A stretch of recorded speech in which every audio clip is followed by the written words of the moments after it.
Dr. Horatio Funderby, a historian at the British Museum, enjoys Sunday walks along the Thames in Chelsea. Mistaken for a painter due to his appearance, he encounters a colorful houseboat, the Noreen, where a young girl struggles to open a hatch. He helps her, revealing himself as a museum historian. She invites him in to see her octopus in a green room on the boat. Dr. Horatio Funderby encounters a young woman named Thetis, later revealed to be Alice. Thetis, an artist with a fascination for underwater life, lives on a houseboat with a green room decorated with paintings of ocean creatures.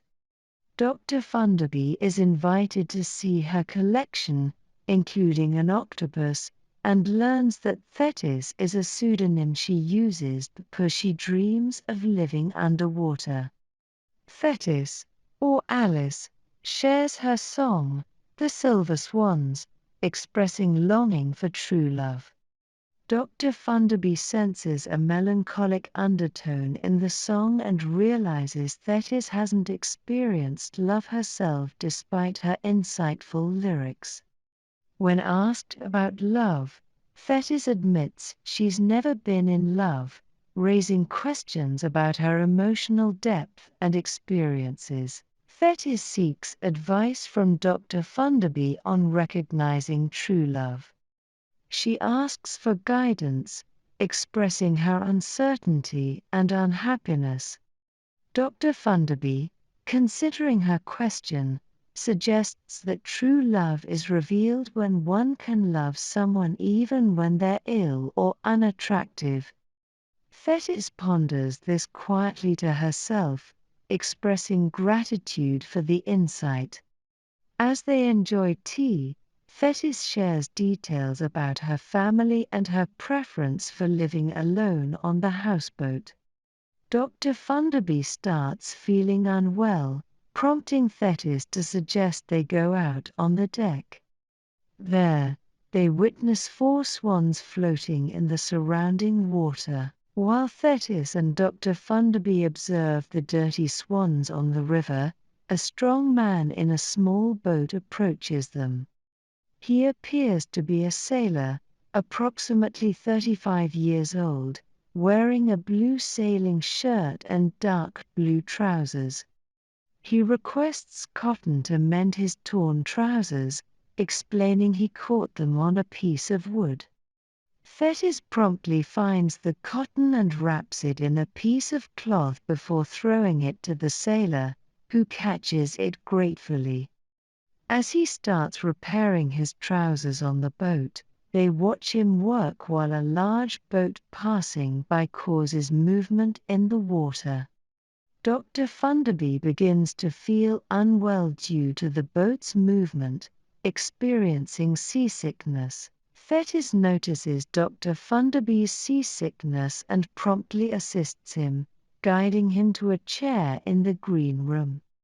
She retrieves a brown bottle from a cupboard and administers a medicine that was discovered during World War II to help sailors during storms or rough seas.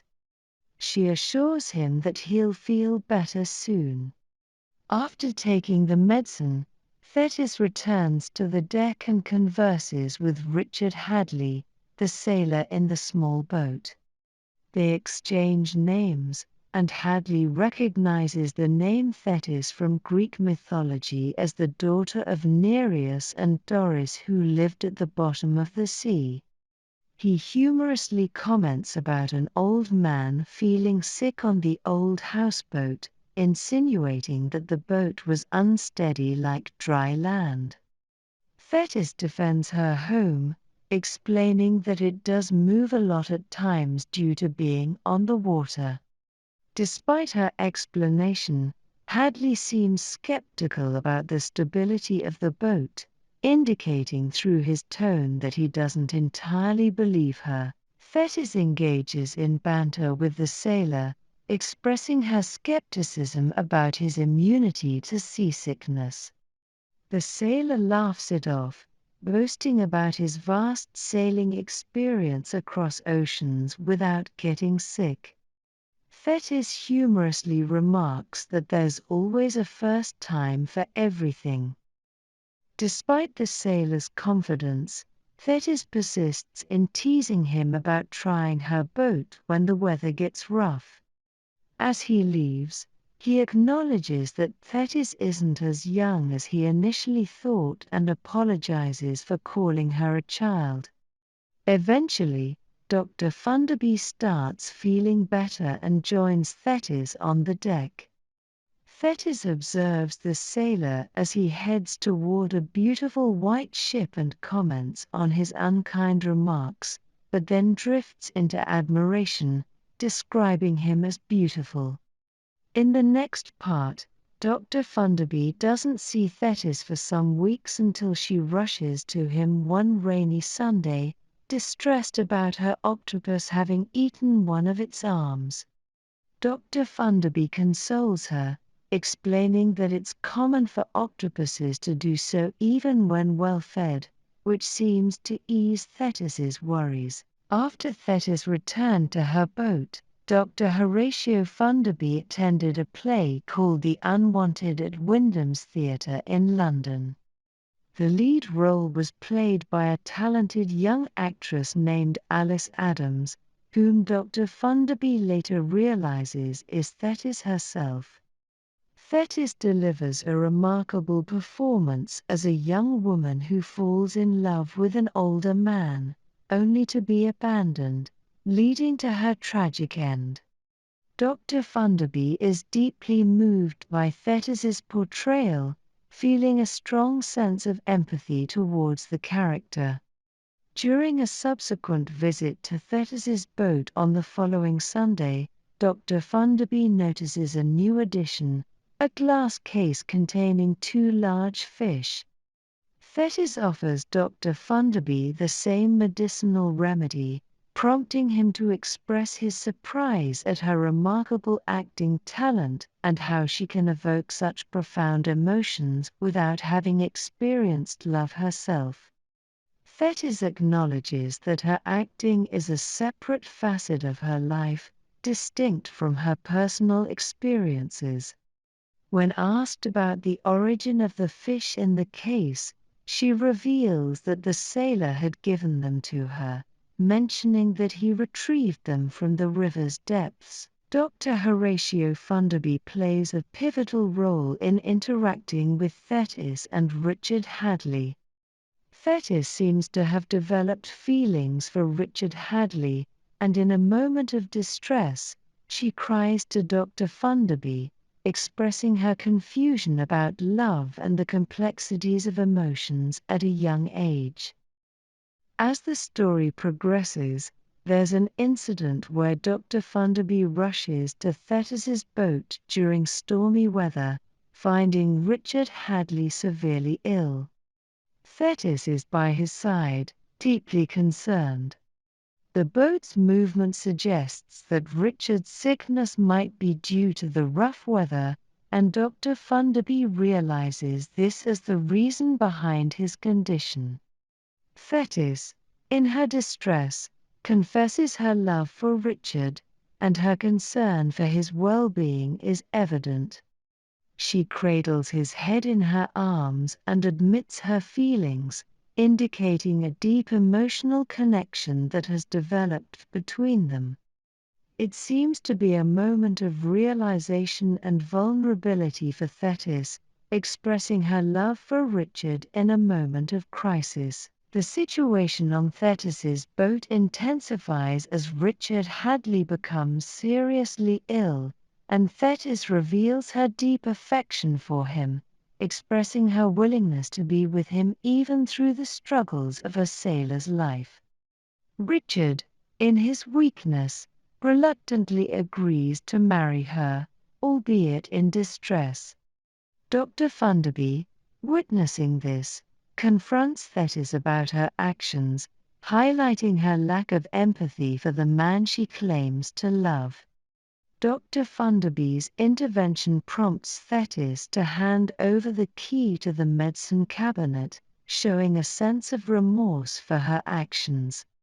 He administers the medicine to both Richard and himself, and during this intense moment, Richard, the great ocean scientist Lord Struve, expresses his gratitude to Dr. Funderby for his honesty and admits his love for Thetis, finally revealing his true identity. Thetis, feeling the weight of the situation, expresses her sadness over Dr. Funderby's discomfort, but continues to lament her feelings for Richard, unaware of his true identity and the impact of her actions on him. The scene concludes with Lord Struve professing his love for Thetis, despite the turbulent circumstances. Thetis, still puzzled, asked why Lord Struve hadn't disclosed his identity earlier. He struggled for a moment before asserting that she must understand two critical things before their marriage: his true identity and his profession. Unaffected by these details, Thetis insisted that it didn't matter, she loved him regardless. Feeling better, Dr. Funderby interjected, pointing out Thetis's acting career, surprising Lord Struve. Learning that Thetis was England's renowned young actress, Lord Struve recalled being away for years, confirming he had no knowledge of England during that period.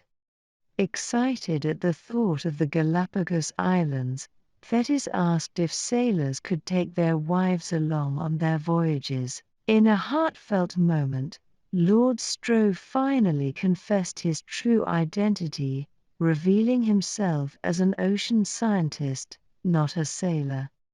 Thetis interrupted, dismissing her acting career as merely a means to afford octopuses and live on the Noreen.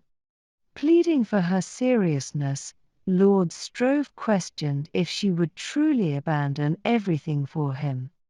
Unwavering, Thetis expressed her profound desire to explore the ocean's depths near the Galapagos with him, spurred by her newfound understanding of love, thanks to Dr. Funderby's guidance. Overjoyed and amazed, Lord Struve, the Sea Lord, and Thetis, the Water Child, tied the knot. Nowadays, the narrator's riverside walks feel less enjoyable as Lord Struve, Thetis, and her octopus have embarked on a life exploring the Pacific's beauty. The Noreen, now called the Nelson, has a new family living aboard. Passing by the boat, observing children's laundry hanging, the narrator wonders if Thetis's legacy of strong stomachs or the memory of the miraculous medicine in the brown bottle remains with them.